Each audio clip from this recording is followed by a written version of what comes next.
I mean, the way I look at it, because I've been down in Brazil, I've been working with Amazon Watch, I've been dealing with indigenous leaders down there over the last few months, and you know, I'm going to be going to Colombia and Ecuador as well. It's the same story everywhere. It's usually an extraction industry or some kind of energy project that's on a collision course with you know, deforestation and or destroying the forest and destroying the rights of the indigenous people that live there.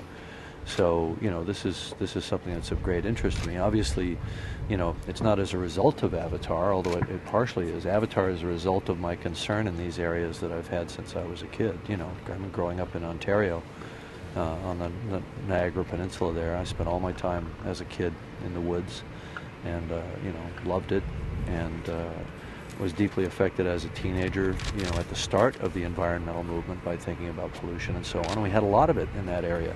The Niagara River was affected by, you know, was horribly polluted with PCBs that were running down, and you know, Lake Erie, of course, was devastated by industrial effluent in those days. And then it's been cleaned up, but it's taken big shifts in policy. It's taken a public outcry, and you know.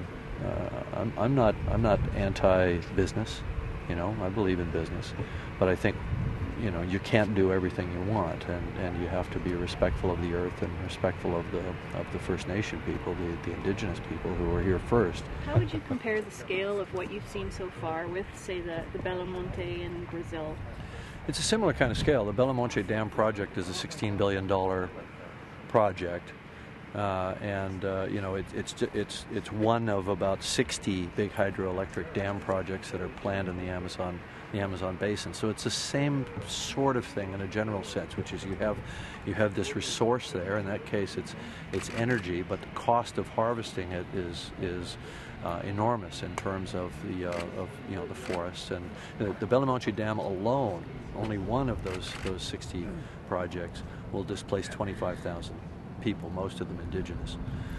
So, you know, these are the kinds of things that are happening all over the world. You know, they're brought to my attention because they're real Pandoras in a way. You know, people are saying that fantasy that you put up on the screen in Avatar, that's my life. That's happening to me right now.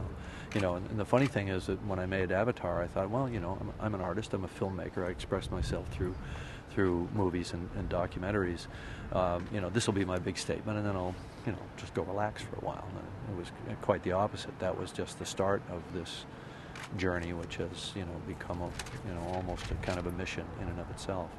And I can't make another Avatar quickly enough to you know, be able to comment on the things that are happening right now. A lot of major decisions, I think, need to be made by the human race in the next 5 to 10 years, and we don't make those Avatar movies fast enough. I want to meet with the First Nations leaders, and we're going to have dinner tonight, and we're going to have a number of meetings and you know, briefings and so on. I get to, and in Fort Chip as well, I'll get to hear their, you know, I think very real concerns about their health and you know, the welfare of the environment, the animals that they need for their, you know, culturally and for their livelihood. And, you know, the way I look at it is that the indigenous people are the ones who speak for nature. You know, our society goes in and says, well, what can these natural resources do for me? Nobody speaks for nature, you know. And what I see everywhere that I go is that it's the indigenous people that step up and say, you know, we speak for nature, because that's you know, that's their culture, and that's what they believe and feel. So I want to hear from them here, so that I kind of a little bit more know what I'm talking about.